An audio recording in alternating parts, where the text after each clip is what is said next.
YouTube? We do it all straight from the garage. Today, got a 2008 Honda CRV and we're replacing the strut. Not really a difficult job, but it does take a little time because it says a front wheel drive, so got to remove axle nut and a couple other things, but we'll get you guys going. First things first, jack the vehicle up, took the tire off. Honda put this plastic cover over here, but they thought about the little guy. There's 3 plugs, 1, 2, 3. If you take these 3 plugs out, they'll get you to the bolts that hold the strut up. So the first thing I'm gonna do is take these 3 bolts out. I'm gonna use a little screwdriver and pry it up. Hold on, let me grab my screwdriver and I'll come back. All right, y'all, so got my screwdriver here. Just gonna stick it in the little indented side. Lift it up, 1, 2, 3. And now you have access to the top bolts. So I got my flashlight in there, you can see 1. So there's 1 there and 1 there, and there's 1 over there. So those 3 bolts will release the top of the strut. I'm gonna hold off on taking those out right now though. We'll come down here. So down here is not too difficult. You got 2 bolts right here, 1, 2. They're, I believe, a 21. And then you got a nut that you gotta hold. So those 2 bolts there, you got your sway bar link, that's a 17. And if you look in the middle of it, it has a hex receiver. So if it starts spinning on you, which most of them do, you can just use like a ratchet wrench, put your hex in there, and then you can take that bolt off. But you just need to remove the 1. Then we got a brake line right here we got to take off. That's a 12mm bolt. Then you got your speed sensor. So speed sensor, you got a 10mm bolt back here, and you got 1 right there. So removing those things there. Oh, then you got a 36mm axle nut you got to remove. So once you remove this nut, I'm gonna go ahead and do it, and I'll show you what I'm talking about. Be right back. All right, y'all. So I just removed the nut with my Ryobi impact. It came off. Just keep in mind when you put it back on, I don't know if you notice this little indentation. It matches up with an indentation on the axle right here. So you want to take a screwdriver and just kind of hammer that in when you put it back on. What you want to do is you want to try to push this. As you can see, this one is moving pretty good. Because what happens is when you release these 2 bolts, this whole hub is going to come forward. You don't want this to be stuck, because if it is, you may end up damaging the gear that's in here. So the bearing that's in here, excuse me. So just make sure it moves. And then when this whole hub comes out, you just want to kind of push it through. You don't want it to pull at all. So what I'm gonna do now is I'm gonna go ahead and get this 17mm bolt out. I'm gonna get this 12mm bolt out. And then we got a 10 right here and a 10 back here. So I'll get those out and I'll be back. Alrighty, so as I was telling you guys earlier, I got the hub just kind of sitting here. Not really too much pressure on the brake line. And I got the speed sensor out. That was the 2 10mm bolts I told you about. And now the shock is free. You do have this stabilizer arm still in here. You can go ahead and leave it, because once you release the top, you'll be able to take it out. It's under pressure due to the stabilizer bar. Like I said, once you release the top, you'll be able to play with it and get it out. And see what I was saying about the axle, how the axle came out? If you don't do that beforehand, then you risk messing up the bearing back here. So the axle can just sit there also. This brake line does have a little tension on it, so I'm gonna kind of twist this up so we don't mess that up. But other than that, remove the 3 bolts up top. They're 14mm. What I use to remove them is, let me show you real quick. This is what I use to remove them. I got a 14mm. Well, the new ones come with new bolts and they were 15s, but the old ones are 14s. Anyway, 14mm socket, extension, a little small swivel, and my ratchet. I use those, and I'll take those out, and I'll be back. So, word of advice with these bolts. I have them all taken out. Need to have your little magnet. Stick your magnet in there, you can grab the bolts out. because you're not going to be able to put your hand in there.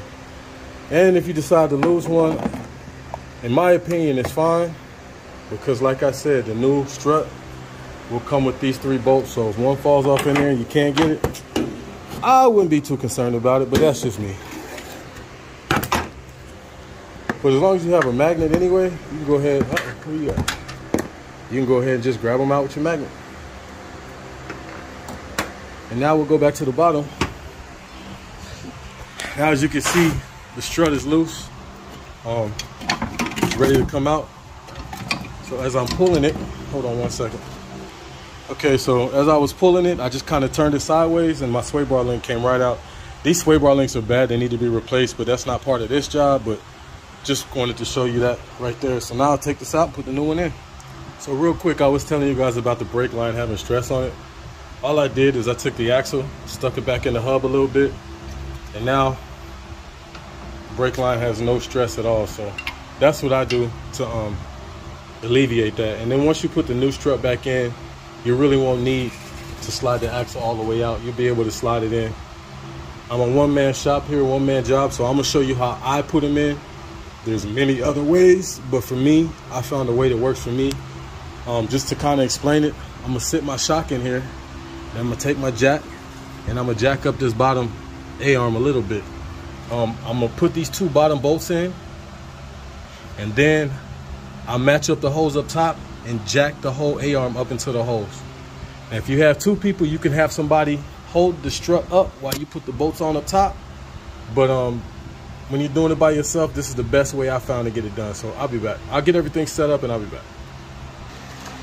Those are the 2 struts side by side.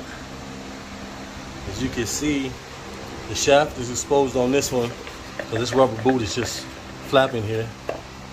And you can also see it's just a better fit. Now, there is a left side and a right side, so you just want to make sure that your holes match up. And make sure you get the right one for whatever size you're doing. People normally replace them in pairs, but sometimes you can't, so just make sure you get the right one.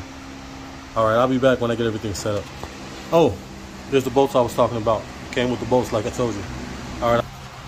All right, so I got the new strut in. Not completely. Right now I have it resting on this lower A-arm. You can see I got my axle back in. I got the 2 bolts in, and that's it. Up top, it's just sitting there. So what I'm gonna do is I'm gonna line this top up, right? And then I'm gonna take my jack and jack up the A-arm and jack the top bolts back into the frame. When I get them into the frame, I'll be back. Okay, so now, like I showed you, I got this in, and now I got my jack set right under there, and you'll see, boom, I'm in there. So now I can go ahead and put my top bolts on. Then I can come back down here and tighten everything up.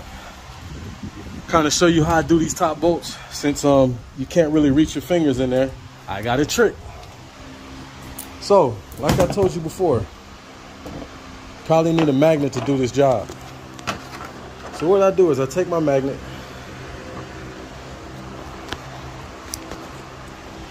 and I put my bolt on my magnet. Then I put my magnet down in the hole, find the thread, and give it a couple turns. And once it catches, kind of wiggle it around, because the magnet's not gonna, well, unless you got a strong one. Anyway, pull it out, that bolt's on. And I'll do that for the next 2 bolts. Got a bolt on my magnet. In the hole. On the nut, on the shaft. And I'm there. Once I get these 3 on, then I can go ahead and take my socket and run them down with my ratchet. So, as you do this stuff, time after time, you pick up tricks. That's a little trick I learned, so hopefully that helps somebody. See, now I can take this, boom, go ahead and run it all the way down. And I no longer have to worry about it falling or whatever. All the adjustments are made. You can kind of see how I'm on the bolt there, running it down. And I'm doing it for one hand, so you'll have 2 to be a lot easier. And the last one. running all the way down. Then I'll take my ratchet, tighten them down, and finish up the bottom. So let me go ahead and get these tight, and I'll be back. And got our caps back on, and we are done up here. Nothing else needs to happen up here. All the rest of the magic is gonna happen right down here. So might be wondering about this. You see it goes right back in. Now it goes back in because I have the jack on it. What I'm gonna do, because I don't like to, I mean, you can go ahead and use your hex key and your bolt and put it back on, and that's cool. You can do it like that. But since I have an impact, I'm gonna give it a couple turns. I'm gonna lower the jack, because when you lower the jack, it's gonna put pressure on this, and then you can take your impact and run it on. So I'll get that done, put my bolt in back here for the brake line. I got my my ABS sensor. I'll make sure I put my bolt right here, and I'll run this in and put the 10mm bolt in there. Put my 2 nuts on here. This is a 22, by the way. Put my 2 nuts on here, tighten that up, and that's pretty much it. So we do it all straight from the garage, man. As I tell you all the time, I appreciate y'all. I hope this helps somebody. You got any questions or comments, you know where to leave them. And continue bringing content as I get it. Peace.